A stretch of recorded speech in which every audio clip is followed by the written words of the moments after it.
All right. So good evening, everyone. Hope you are doing well. Hope everyone had a great Thanksgiving. And I guess now that Thanksgiving is over, everybody's kind of planning for Christmas.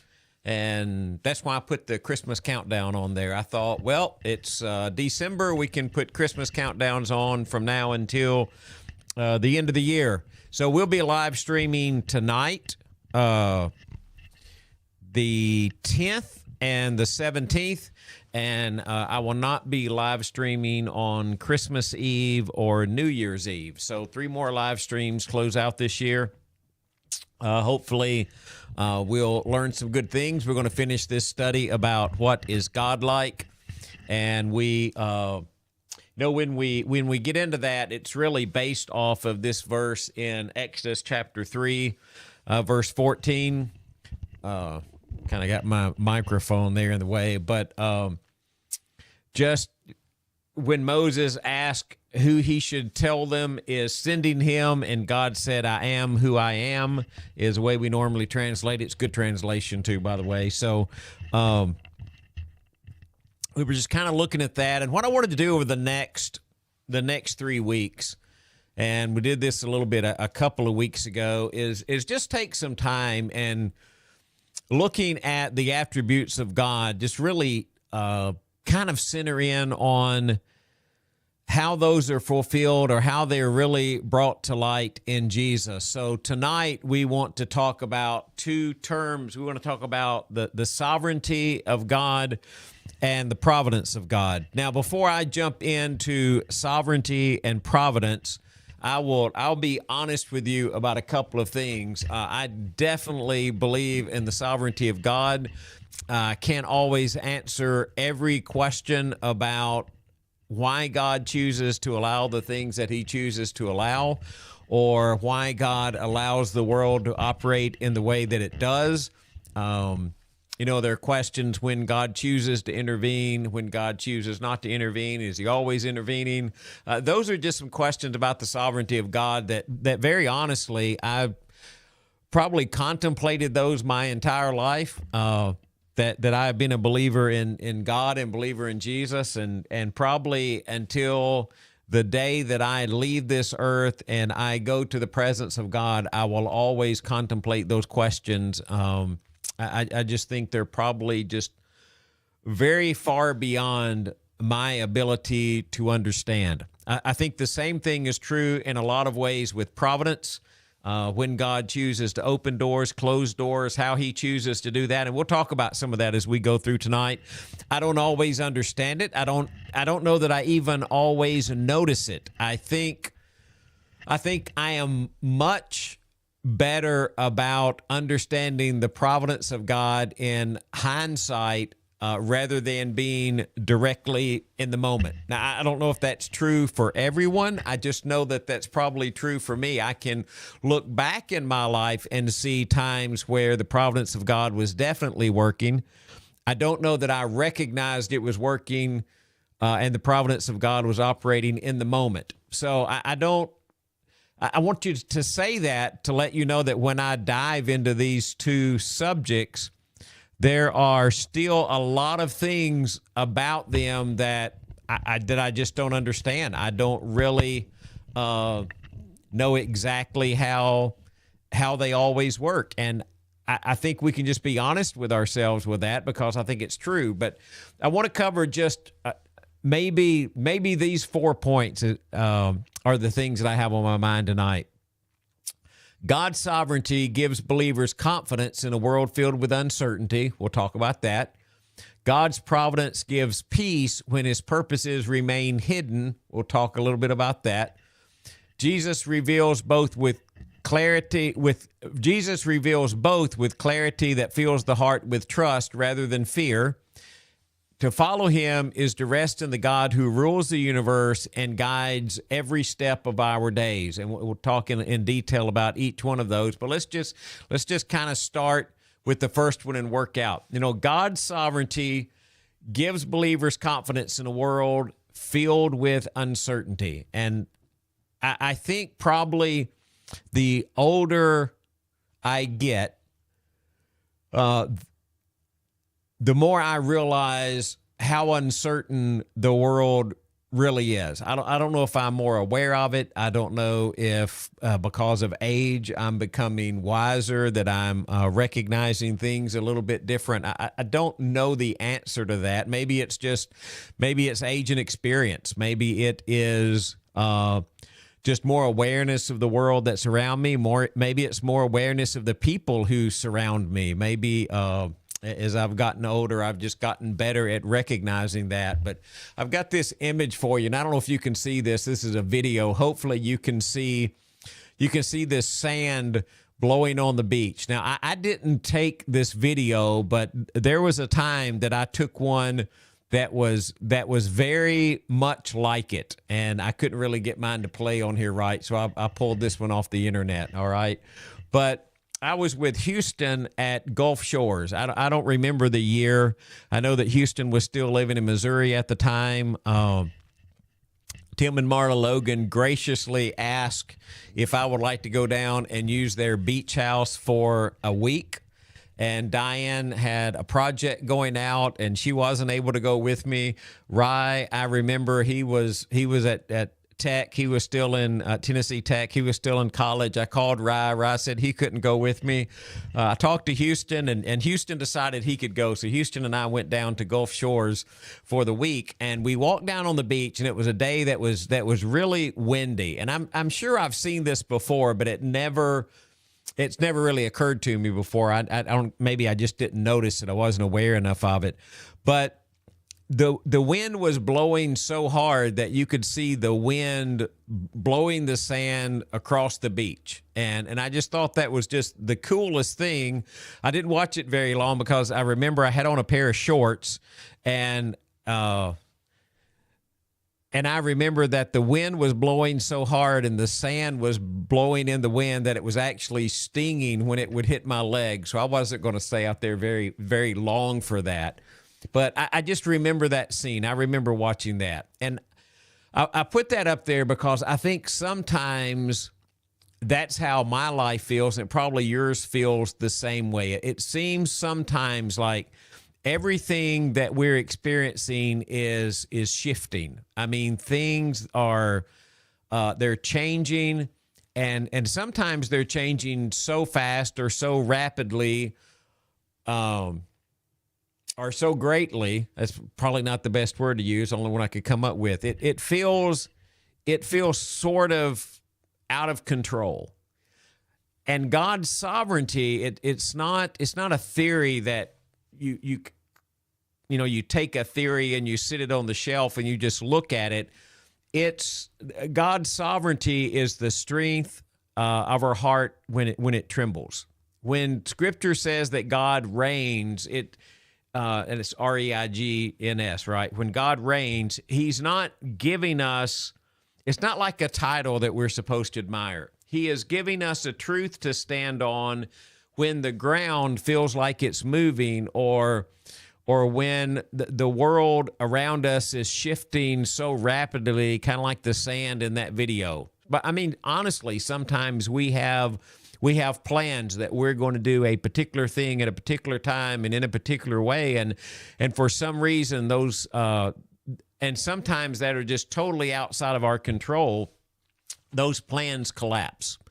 Or maybe you have a job and you go to that job every day and you think that that job is your world, and everything revolves around that job. And I mean, you've dedicated your time and your effort and your life, even in some cases, to that job, and suddenly that job just disappears. Or you go into a doctor's office, you or someone you love, and you get this diagnosis, and it's just not an invited diagnosis, right? It's just not what you were looking for. It's not the news you wanted to hear. And sometimes in that, it's even people. You know, we have people around us, people that we love, people that we care about. And they may not always be the closest people around us, but there are people around us who have, for some reason, some type of impact on our life. And so those people around us make a choice, and that choice it can break our heart and it can upend our lives. The sovereignty of God means that in every one of those things, nothing has slipped out of God's sight. It's not God's not unaware of what's happening. Nothing has moved beyond his reach to impact it, and nothing has unfolded that somehow outside of his realm of rule and outside of where he can do something about it. You know, the psalmist, Psalm 103:19 wrote this: "The Lord has established his throne in the heavens, and his kingdom rules over all."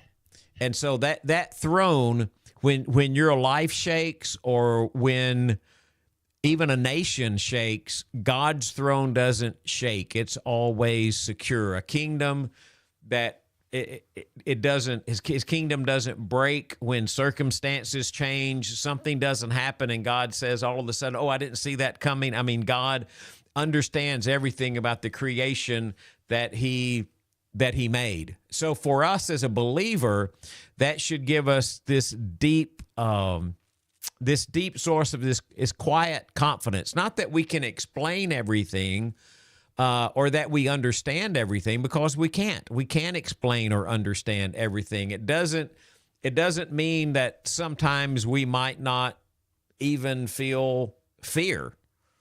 It just means that underneath that fear, there is this deeper assurance that God is in control, and he's sovereign over everything that we experience, and he's operating in the world in a way that's consistent with who he is. And so God's not surprised, and he's not, nobody's going to overrun God. Nobody's going to outpower God. God's not, running around in the heavens trying to search for some way to regain control. He holds the story and even the end of the story already in his hand. So when Jesus, you see that reflected, we're going to keep going back in this lesson to how we see this reflected in the life of Jesus, okay? But you really see that reflected in the life of Jesus. Sorry, I lost my cursor there. So in Matthew chapter 28, Jesus says, all authority has been given in heaven and on earth has been given to me. I mean, that's where Jesus can make that confidence personal. He doesn't stand at a distance and tell us that God is in charge. He walks through the world and the storms and the sickness and the demons, even the world of death. Jesus walks through that, and as he walks through it, he shows us that every one of those things that happen in our world, they answer to him. Just look at a couple of, we'll just think about a couple of these, all right? I can show them to you on a screen here.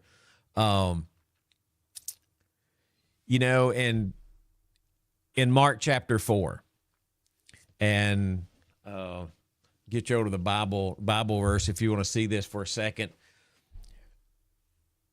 They're going over to the other side of the lake, and they dismiss the crowd. They get in the boat. The squall comes up. The storm comes up. The waves are breaking over the boat, and the boat's nearly swamped. It's a pretty dire situation. Jesus, when all of that is happening, he's in the stern of the boat, and he's asleep on a cushion. And the disciples wake him up and say, "Teacher, don't you care if we drown?" How many times in life have you felt like that?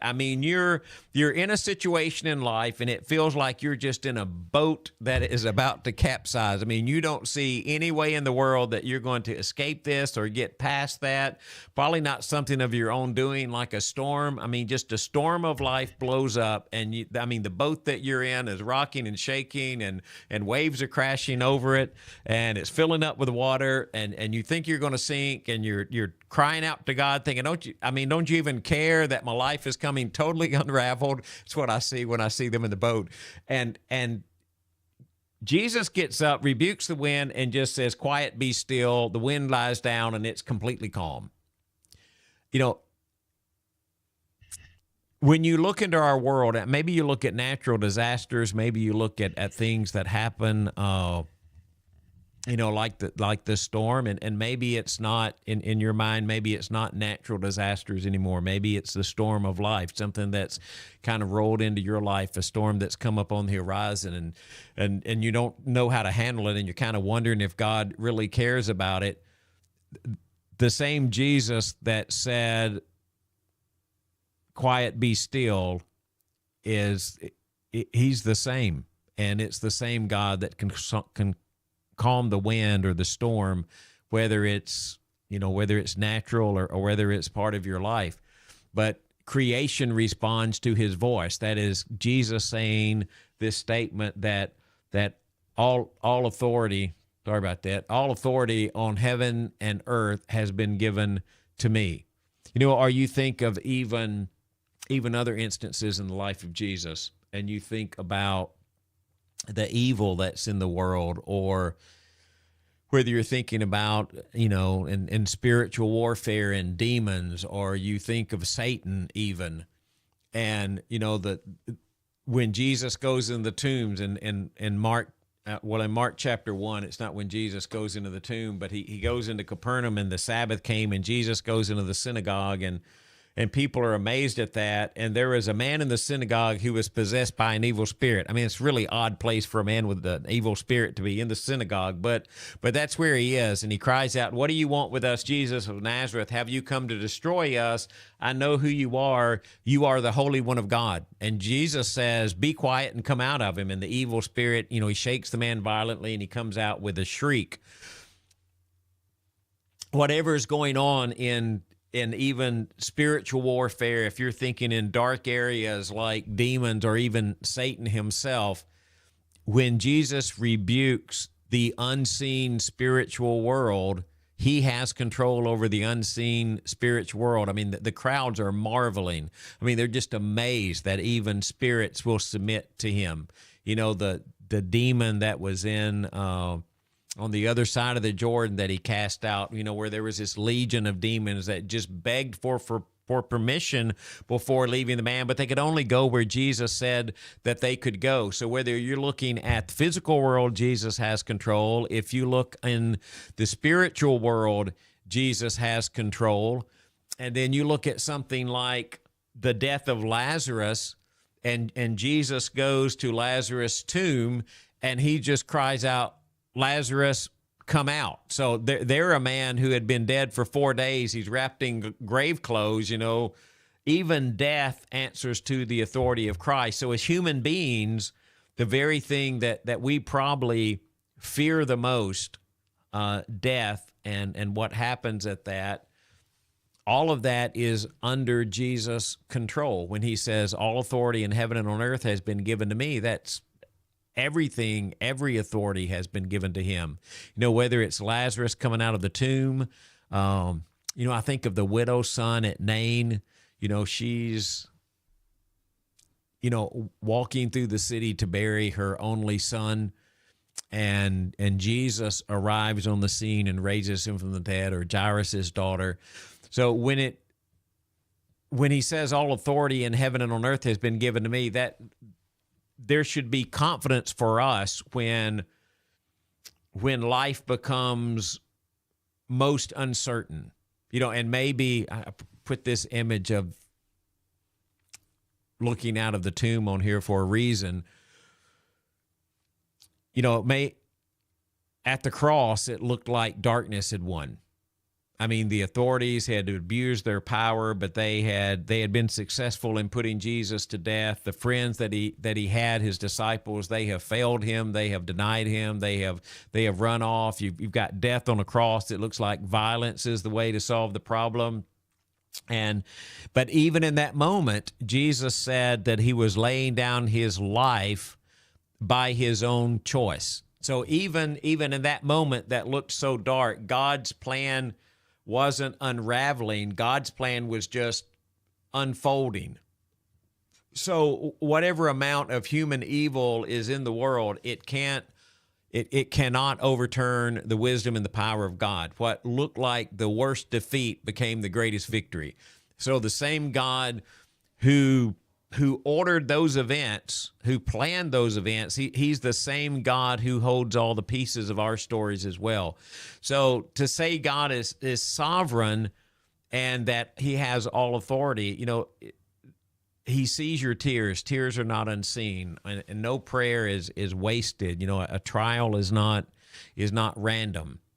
Now, it doesn't mean that we're spared from storms. It just means that in the storms of life, God never abandons us. It doesn't mean that in your life there will not be seasons of uncertainty, but even in the seasons of uncertainty, there's this greater certainty in who God is and what God does that lies beneath it. So the Father who loves us, the Son who gave his life for us, and the Spirit who walks with us daily, all of that authority is in those hands. And that's why even when we don't have all of the answers, we can keep walking our life in Jesus and keep believing and have faith. My confidence and your confidence and the confidence of a believer, it's not in our plans, it's not in my plans, and it's not in my strength, and it's not even in my understanding. My confidence is in a God who is sovereign over the world and has all authority. So, you kind of move from there into the second thing I wanted to talk about. So God's sovereignty, that means God's sovereignty anchors our hope in times when fear rises and the answers are few, when we just don't have many answers. When life becomes most uncertain, that's when God's sovereignty, I think, anchors us the most. Nothing is unseen in that. And again, just this thinking about the cross, where it looked like darkness had won, and there was fear, and the disciples were afraid. They didn't have answers. They didn't know what was happening to Jesus, although he had told them. They really didn't know what to expect next. The resurrection was going to be a surprise to them, even though Jesus had clearly tried to tell them that. When their fear was the greatest and their answers were the fewest, then the sovereignty of God steps in and shows them what his plan was all along. So our confidence is in that God who reigns. So that kind of leads into this next point, which is God's providence gives peace when his purposes remain hidden. I was thinking about this, and maybe I was talking to Diane about it. I don't remember. I remember, might have been talking actually about a sermon that I'm going to do Sunday that is along some of these same lines. And she said, like Joseph. And yes, I mean, can you imagine? We read the story of Joseph, and we know how the story of Joseph is going to end. But if you can read it, if you can in some way, and I try, if you can read it without the end in mind and just ask yourself, what do you think Joseph was thinking at each spot along the way? I mean, he gets this dream, and from that dream, he concludes that he is going to be a great person, and that his brothers, even his mother and father, are going to bow down to him. He's going to be unique and special and great in the world. So you think like you're 17 years old, 16 years old, when you get that dream, and you're thinking, man, God's got great things in store for me. And then your brothers, they throw you into a pit to kill you. And you're thinking, what happened to my dream, right? And then you're sold into slavery, and you're thinking, what happened to my dream? You get into slavery, and you get into Potiphar's house, and you start to become successful, and you think, okay, now here comes the dream. But then the whole thing with Potiphar's wife happens. You end up in prison. You're thinking, what happened to my dream? And, you're thinking that through every step. I mean, probably all the way until his brothers appeared before him when he is in charge of the grain of Egypt. And it probably dawned on him. But all I'm trying to say is, through that time period, I think it would be normal to have uncertainty, maybe even a little bit of fear. I think personally, I would have had a great amount of confusion. But then even with Joseph, there's this inner trust in who God is and what God is doing. And providence, the God who is all powerful, who controls all things, who works in our life, it's that providence that is that quiet work of God that that's working behind the scenes, and maybe the story, your story, my story, the church's story, everybody's story moves far beyond the moment we're living. I mean, maybe God is doing your things in your life now through providence and having you do things that, the result of that may be the next generation or generations after that. So it's that assurance that even when we don't always understand the path, he's not lost sight of the path. He understands where we're going, sometimes even when we don't. And I think Scripture illustrates that not as a theory, but it shows it through, even the experiences of the disciples who walk every day and struggle to understand what God is doing. When Paul wants to go to Bithynia and the Spirit of Jesus won't allow him to, he's probably thinking, why not, right? You sent me to preach the gospel. I got somewhere I want to go, but God had a different plan. There was a providence and understanding that was connected to that. So when we get to those spots in life that are fearful, I think this becomes our reminder that the clarity becomes our hope. Let's go back to the Lazarus story for just a second, okay? So Jesus knows Lazarus is sick, but he does something that unsettles maybe every human instinct. He knows Lazarus is sick, but he waits. And can you just think about the disciples? Their hours, pass while Jesus is not. He's not doing anything. They expect Jesus to be urgent. Jesus isn't urgent. They're struggling with the danger of returning to Judea. They're wrestling with the thought of losing their life or losing their teacher. And I think every part of that moment feels wrong to them. But Jesus, in that moment, he is not confused and he's not uncertain. He knows exactly what he will do. And he knows exactly why he will wait. And his delay becomes one of the clearest revelations of who he is when he raises Lazarus from the dead. He doesn't heal Lazarus. He raises Lazarus from the dead. And so the disciples, through the process, probably didn't understand what Jesus was doing, but Jesus needed to do what he was doing so that he could accomplish what he needed to accomplish. So Jesus delaying is not distance. It's part of the story. It's part of the purpose. And I think sometimes in our life, we stand in the same place that the disciples stood with Jesus when he heard that Lazarus was sick and he didn't immediately go there. We pray for an answer and we think maybe it's slow to arrive, or we wait for a healing, or we wait for clarity. We wait for something. We wait for strength. And in all of our waiting, we wonder if God stepped away. But a divine delay usually, I can't even say usually, never, I don't think, comes from indifference. It comes from wisdom. I think I really have to think about this statement. I wrote it 4 or 5 times, and I keep going back and thinking, okay, is it right or is it wrong? I think for me it's right, but it may not be right for you, okay? And what I wrote is, God often does his deepest work in the hours when we feel the most forgotten. God's not late. His timing serves a purpose that's just larger than our sight and greater than our understanding. So, when it's like his crucifixion, he speaks about it long before it happens. The disciples can't grasp it, but he's still telling them. He keeps telling them the path and what's going to happen, and that the path to glory is going to go through suffering. He talked about his death and also his resurrection, but in those moments where they felt like they were hopeless, they were the moments where God was working in the greatest way to give them comfort. So that's providence.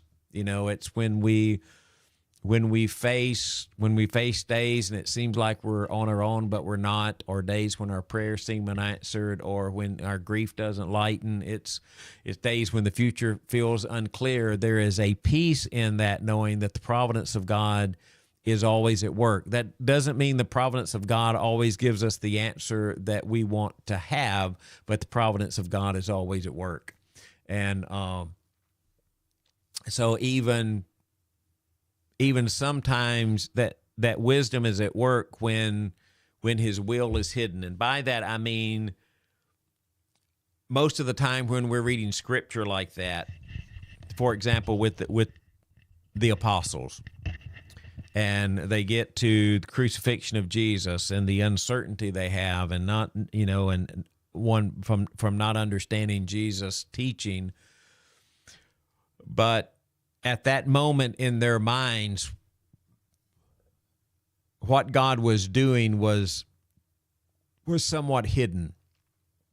His will was in their mind. It was almost like it was lost, and it feels like the end, but it's really the beginning. It feels like defeat, but it's really going to be victory, right?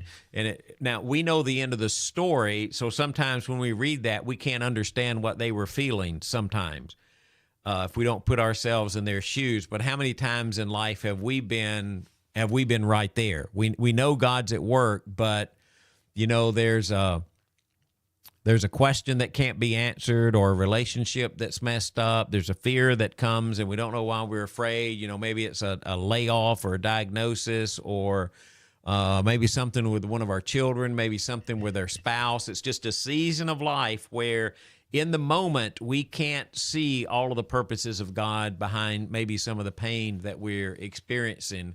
But I think both Lazarus and the crucifixion tell us that God is present in our struggles to lead us into victories, and he's present in our waiting, and he's also present in our confusion, and even present in our darkness. It's the promise that God has a purpose, and although it might be hidden, it's never absent.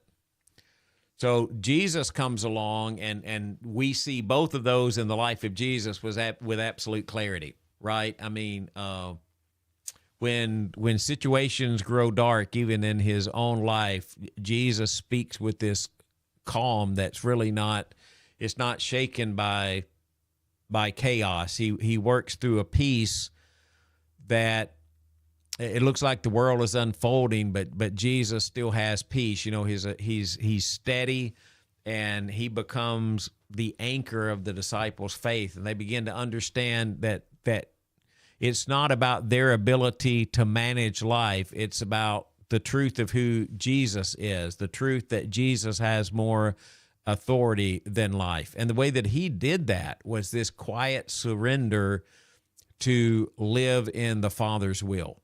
And that's why I think God's presence changes the fear. Fear grows in uncertainty, or fear grows when we feel like we're alone. Fear kind of flourishes if we feel like we're out of control. And Jesus, I think in his life, steps into that, and he shows a different way. He stands in a storm that's terrifying, the fishermen who spent their life on the lake, and he speaks peace to it. He walks toward a cross, and I mean, that shakes the confidence of the disciples, even to the point that they can't understand it. But he walks to that knowing that it is God's will, or he walks into the resurrection. But as he does that, it's because he understands that the peace of life and the security of life is living in the Father's will. I mean, there are fears that we can't really name, and there's pressures sometimes we can't solve. There's burdens that we can't carry alone. But Jesus reveals in the flesh a God who reigns above every threat, and a God who guides every step with wisdom. And the sovereignty of God calms that fear when life is spinning out of control, not because we always understand it, and not even because we want to necessarily go through it. Remember, Jesus in the garden said, Father, let this cup pass from me, but let your will be done, right? So he, even knowing that the will of God could be something that he doesn't want to endure, something that he doesn't want to face, still the will of God holds the universe together with authority. So it's not that Jesus is promising a life without storms. He just promises in the middle of the storm, he's going to be there with us. He doesn't promise understanding of every circumstance. He just promises guidance through every circumstance. So the presence of Jesus becomes this bridge between fear and faith. And it's when we can stand in the midst of uncertainty without really feeling like we've been undone. We trust in a Jesus that is known, so that the things that are unknown really kind of just lose their power. So maybe I'd finish up with this statement.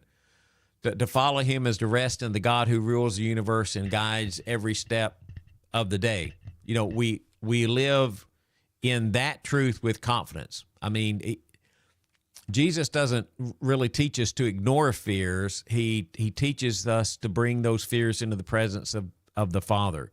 You know, and so you get those small glimpses of trust in unexpected places. You know, you get a Roman centurion who comes to Jesus asking for a healing miracle, or a weary father who brings his son to Jesus to find strength in, and this should be a whole lesson in itself. One evening we'll do that, but he just says, I believe, help my unbelief. I mean, wouldn't that be great if maybe we were there in our day where we say, God, look, I believe, but you got to help my unbelief. I trust in you, but I don't understand what's happening. Just help me to trust more. Or, the woman with the issue of blood who pushes through the crowd just to touch the garment of Jesus, knowing that is enough. Those aren't necessarily moments of understanding. They're moments of trust. I mean, each person stepped toward Christ with a question that was unanswered, and he finds peace in the God who rules. And I don't mean that you're going to find understanding to everything. I think probably where we land with that is we understand that trust is not built on perfect clarity. Trust is built in the character of God. We rest because the authority is real. We rest because God's wisdom is sure, and because his presence is near. And the challenges, when we face a challenge, our challenge doesn't shake the world of God or unsettle who God is. It doesn't change the truth about God. So when I say, sovereignty and providence, I still think there are days when the path feels hidden, and there are even seasons when our prayers seem like they're in ways unanswered. There are struggles that last longer than we want them to last, but the same God that we trust is the same God who guided Israel through the wilderness, who carried Elijah through his despair and depression, who answered Hannah's whispered prayer about a son, a child, the same God who opened the prison doors for Paul in the darkest hours of the night, right? And the same God who brought Jesus out of the tomb, and his sovereignty still stands, and his providence still endures. So Jesus, because of who he is, sends us into the world with those truths as our foundation. So I would just ask you, as you get to some difficult parts of life, or even in the greatest parts of life, just remember that the sovereignty and the providence of God as you deal with those. I hope you enjoyed that. Hey, Sunday morning for Bible class, we're going to start a study called Jesus the Man. We will do that the Sunday mornings of December, so look forward to teaching that. And Sunday at 10, we're going to look at a lesson when unexpected things happen. And if you think real hard about Sunday, you'll know what I'm going to start out with that, because Sunday is December the 7th. And so what do we do in life when really unexpected things happen? Hey, hope you've enjoyed the study tonight. Look forward to next week and the week after. Remember, the two Wednesdays after that, we will not live stream. But have a great evening, and I will see you next week.